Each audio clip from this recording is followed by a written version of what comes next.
waaqayyo baafatu kun jireenya kenna. Roomaa 8:11 afurri Yesuus Kiristoosin du'aa kaase yoo isin keessa jiraate du'aa qaama keessanii sana jiraachisaidha. Faarsaa 4:29-30 ati hafuura kee hin ergita irra lafaa hin haaressita መንፈስን ትልካለህ የምድርንም ገጽታ ታድሳለህ የሮት አፉራ ከርግቱ ሳንዴ በኒ ሂሩማሙ ጅራቱ ወዳ እንራ ለፋረስ እንፉላ ለፋደብስ ፉላ ከበደ ነጋ ከበደ ትሬኛ ከበደ አብጁ ከበደ እንደብስ ገደ ባራካሴ ወመ በቆና ተቆለጠኒ ጋፋ ዱብፍተኒ ለኮ ሰላማ ለፍትኩን ዱዋዳ ሆናዳ ቢፋን ቀቦል አፉሪ ዋቀዮ ገሩ ጨለቦ ገዲ ፈጎረቶቹ አቱሬዳ ለፈቲ ቢፋከን ጎዴ ቢፋ ለፋ ከን ደብሴ ለፈቲ ቦጫ ከን ጎዴ አፉራ ዋቀዮ ከናፊ ባየ ለፋ ከነቲ ቢፋ በደ ከነኒ ደብሱፍ ከናፊ ነጋ በደ ከነኒ ደብሱፍ ደረበን ከጌትያ ራዲ አላባ ሳክራዲ አላቦ ሳንታርዲያ ደረበን ከጌቱም ነዲጋልቻን Ullata keedduef, barumsa keedduef, nagada keedduef, gaa'ila keedduef, qilleessa kana fuutee galtaarra. Afurri waaqayyoon ni jireenya kennu sitti baafata ganama kana furasaa.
tolche ati naftanani Maalama dibe ati naftanani Sinan waqisa barako hunduma goftaan kolbu Sinan waqisa barako hunduma goftaan kolbu Sifan Atamitani shilofada Atamitani shidagada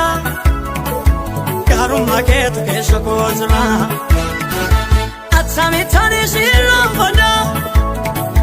Atamitani shidagada Garumma keetu keessa koozira Tuttuqeena kaasa naaju dubbachisha erga na jaallate Saunan waaqesha tuttuqeena kaasa naaju dubbachisha